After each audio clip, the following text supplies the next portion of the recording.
Hello, अभी आ रही क्या? जी। आ रही क्या सर आवाज? आ रही है क्लियर? सर। यस। हाँ। Pay back to the society program के सभी सहकारी साथियों को सप्रेम जय भीम। तो आज का ये जो स्किल है, जो थिंकिंग स्किल, इस पर मुझे कुछ एक्सप्लेन करना है। तो थिंकिंग स्किल जो है तो प्राचीन काल में सम्राट अशोका के काल में सिखाई जाती थी ये विद्या, जैसे कि आपको मालूम है। और उसी समय अपने देश सोने की चिड़िया बना था। ये थिंकिंग स्किल क्या है कि thinking skill is the root of all action, reaction, interaction in success and failure. तो थिंकिंग हम ब्रेन से करते हैं। तो ब्रेन में न्यूरॉन्स एक्टिवेट होते हैं और हम थिंकिंग करते हैं। अगर कोई अच्छा काम कर रहा है तो अच्छा काम भी ब्रेन के अंदर नहीं होता है। तो पहले वो सोचते हैं, अगर कोई चोरी करने वाला रहा तो पहले वो थिंकिंग करते हैं। तो अच्छे काम वाला अच्छी करेंगे, तो वो जो एक्शन है, तो हम एक्शन करते हैं, जो एक्शन की रिएक्शन करते हैं, इंटरएक्शन भी होता है। और हमारा सक्सेस भी होता है। जब हम गोल अचीव करते हैं तो हमारा सक्सेस, तो हम अगर हमने गोल पर फोकस नहीं किया तो हमारा फेलियर भी हो सकता है। तो क्योंकि ये थिंकिंग स्किल जो है, तो thinking skill is a life skill. जो सोच विचार कौशल्य सीखना ही जीवन का कौशल्य सीखना है। क्योंकि सोच विचार कौशल्य में प्रवीण आदमी ही सही रास्ता ढूंढने में कामयाब होता है। क्योंकि ये थिंकिंग स्किल है तो इसेंस ऑफ ऑल सब्जेक्ट, ये सभी सब्जेक्ट का इसेंस है, सभी सब्जेक्ट का सार तत्व है। तो हाउ टू थिंक, तो ये जो एडवर्ड डी बोनो साहब और जैसे कि पी आर अम्बेडकर साहब, जो डायरेक्टर जनरल ऑफ एम के एस ओ टी ने हमें जो थिंकिंग स्किल है, जो हिस्ट्री में उनका नाम जरूर आएगा कि उन्होंने हमें सिखाई ये थिंकिंग स्किल, हम पहले नहीं जानते थे। तो स्किल, जो जो स्किल है, जो प्रैक्टिस से जुड़ा हुआ सब्जेक्ट है। जैसे कि लर्निंग स्किल रहता है, स्पीकिंग स्किल रहता है, रीडिंग रहता है, राइटिंग रहता है, स्विमिंग रहता है, ड्राइविंग रहता है। इस प्रकार से जब हम प्रैक्टिस करते हैं तो उसमें परफेक्ट बनती है। Practice makes man perfect. तो अगर किसी भी स्किल में हमको परफेक्ट बनना है तो उसका प्रैक्टिस अगेन एंड अगेन करना पड़ेगा। तो ये थिंकिंग स्किल क्या है? थिंकिंग स्किल ये ऑपरेशन स्किल है, जो ऑपरेशन करता है, जिसके through which intelligence acts upon the experience for purpose.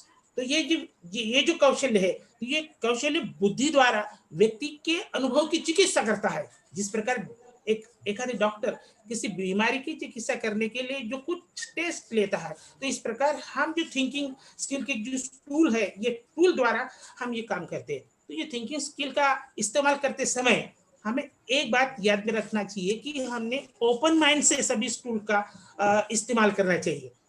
Late us see tool for thinking tool. तो पहला टूल है प्लस माइनस इंटरेस्टिंग। तो हम प्लस मीन पॉजिटिव और माइनस मीन्स निगेटिव, हम ये दोनों बातों में अटक जाते हैं कि प्लस क्या है और माइनस क्या है, निगेटिव क्या है, पॉजिटिव क्या है, इसमें हमारा लॉस क्या है, प्रॉफिट क्या है, एडवांटेज क्या है, डिसएडवांटेज क्या है। तो हम वो जो इंटरेस्टिंग पॉइंट है उस पर हम ध्यान नहीं देते। जैसे कि जो पहली जो हमारा जो थिंकिंग स्किल का क्लास लिया था साहब ने, तो आधा गिलास भरा हुआ दिखाया था और आधा गिलास, तो पॉजिटिव वाला क्या बोलेंगे कि आधा गिलास भरा हुआ है, और निगेटिव वाला क्या बोलेगा आधा खाली है। लेकिन इंटरेस्टिंग पॉइंट इसमें जो है, तो अगर ग्लास का जो आकार है, अगर हम कम करते हैं तो वो पूरा ग्लास भरा हुआ रहता है। तो ये जो इंटरेस्टिंग पॉइंट है, तो let us do PMI with STM. तो एसटीएम को, जो सोशल ट्रांसफॉर्मेशन मूवमेंट को हम पीएमआई की नजर से अगर देखते हैं, तो हमारे पास में प्लस पॉइंट क्या है? तो हमारे संतों की महापुरुषों की, बाबा साहब अम्बेडकर की, रविदास जी की, महात्मा फुले की, शाहू महाराज जी की जो आइडियोलॉजी है, फिलोसॉफी है। तो हमारे पास में माइनस पॉइंट कौन सा है कि हमारा जो समाज है तो बिखरा पड़ा हुआ है। 85% लोग डिवाइडेड इनटू सेवरल कास्ट, और वो इकट्ठा नहीं आते। अगर जब ये इकट्ठा आते हैं तो इसमें इंटरेस्टिंग पॉइंट बन सकता है कि हम मनुवादी व्यवस्था को तहस नहस करके हम रूलिंग रेस बन सकते हैं।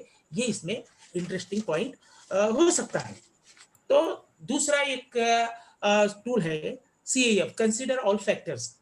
तो रिलेटेड, ये जो कंसीडर ऑल फैक्टर रिलेटेड क्या है? तो हमें एक्शन कौन सा करना है, डिसीजन क्या करना है, और प्लानिंग कौन सी करनी है। तो इसमें जजमेंट और कंक्लूजन पार्ट कौन सा है? तो CF is very important tool when it is used. इसका अगर हम वो इस्तेमाल करते हैं तो वेरी इंपॉर्टेंट टूल है। तो इसमें कौन कौन से, तो कंसिडर ऑल फैक्टर्स, हमें कौन कौन से फैक्टर कंसिडर करना है? तो जैसे कि हमने कास्ट सिस्टम का अध्ययन किया, तो कास्ट सिस्टम, तो ये कास्ट सिस्टम से दूसरा वो जो आएंगे कि ये कास्ट कैसी निर्माण हुई, तो ये कास्ट निर्माण हुई तो इसमें बेनिफिशियरी ऑफ कास्ट सिस्टम के कौन है? तो तीसरा है विक्टिम ऑफ कास्ट सिस्टम कौन है? और चौथा है कि who can annihilated the caste. ये सभी जो कंसीडर ऑल फैक्टर का हमें अध्ययन करना है और कंक्लूजन निकालना है। तो ये कंक्लूजन निकाल के हम इनको हमारा बहुजन समाज जो कास्टलेस सोसाइटी है तो हम तैयार कर सकती है। तो इसमें कौन सा फैक्टर, अगर हमें ये भी सोचना है कि what factors have I left, इसमें हमारा कौन सा फैक्टर तो छूट नहीं गया, तो हमें ये भी देखना है। तो तीसरा टूल है कॉन्सिक्वेंसेस एंड सीक्वेंस, सी जिसको शार्ट में सी एंड एस बोलते। तो इसमें कॉन्सिक्वेंसेस को फोकस करना है। In futures will other people, तो अदर पीपल के फ्यूचर में, भविष्य में क्या होने जा रहा है, to access the future consequences, future में क्या हुआ है, क्या होने वाला है। तो इस बात का हम अंदाजा नहीं लगा सकते कि जैसे कि जो कोविड पेंडेमिक पूरे विश्व में फैला गया है, तो इसके फ्यूचर में ये क्या होने वाला था तो ये मालूम नहीं। तो इसमें जो जो प्रवासी मजदूर लोग थे तो बहुत ही परेशान हो गए और बहुत ही भूखे पैसे गवर्नमेंट ने उनको मरने के लिए छोड़ दिया। तो इसका जब हम अध्ययन करते तो करंट व्यू ऑफ सिचुएशन कैसी है, तो वो बहुत ही बुरी है। तो ये current of view of situation हमको अच्छी बनाना है, तो इससे हमें बेटर व्यू सिचुएशन तक जाना है। तो current view of situation can be equal to better way of situation. तो हमें इसमें टाइम स्केल चाहिए। तो जैसे कि हम इनको बनाना है, तो जैसे ब्रिज बना रहे हैं या हम कोई बिल्डिंग बना रहे हैं, तो इमीडिएट बनाना है, तो इमीडिएट टाइम ड्यूरेशन कितना लगेगा, तो 6 महीने लगेगा। शॉर्ट टर्म में 8 महीने भी लग सकती है, और मीडियम में और कुछ समय लगेगा, लॉन्ग टर्म में 2 साल भी लग सकती है, 1 साल भी लग सकता है। तो रिस्क, विल इट वर्क, ये काम करेगी कि नहीं? तो मुझे ऐसा लगे कि yes it will be work, as I hope it will. तो यह सर्टेनिटी हम नहीं देख सकते, can we never be certainty about the future, कि फ्यूचर में क्या होने वाला है। तो हम सर्टन डिसीजन नहीं दे सकते। तो कुछ नेचुरल कैलेमिटी भी आ सकती है, इसमें हम हमारा कुछ दोष नहीं रहेगा, या कुछ बारिश भी आ सकती है, कुछ भी हो सकता है, अर्थक्वेक भी आ सकता है, या फ्लड सिचुएशन भी निर्माण हो सकता है, इसके बारे में हम नहीं सोच सकते। तो चौथा है एजीओ, फोकस ऑन पर्पस, तो जो एम, गोल और ऑब्जेक्टिव, चौथा हमारा स्किल है एम, गोल, ऑब्जेक्टिव। तो हमारा फोकस ऑन पर्पस पर करना है। तो एम क्या है? हमारा एम है क्लासलेस, बाद में कास्टलेस सोसाइटी बनाना, और goal to be the ruling race, और ऑब्जेक्टिव रिकंस्ट्रक्शन ऑफ सोसाइटी, जिसमें इक्वालिटी होगी, फैटर्निटी होगी, और फ्रीडम होगा, लिबर्टी होंगी। तो पांचवा ये स्टूल है FIP, फोकस ऑन प्रायोरिटी। तो हमें प्रायोरिटी पर फोकस करना है। तो फर्स्ट इंपॉर्टेंट प्रायोरिटी, तो सभी चीजें समान महत्वपूर्ण नहीं होती, कुछ इंपॉर्टेंट होती है, कुछ मोर इम्पॉर्टेंट होती है, कुछ मोस्ट इम्पॉर्टेंट होती है। तो not everything is equal important, not everything is equal important, some things are much more important, और जो मोस्ट इम्पोर्टेंट है उसको हमें चूजना है before we make decision. Sorry, thank you sir. नहीं, पूरा करिए सर, पूरा कर दीजिए अगर कुछ हो। 1 मिनट, 1 मिनट तो, मोर। तो इस, हाँ सर,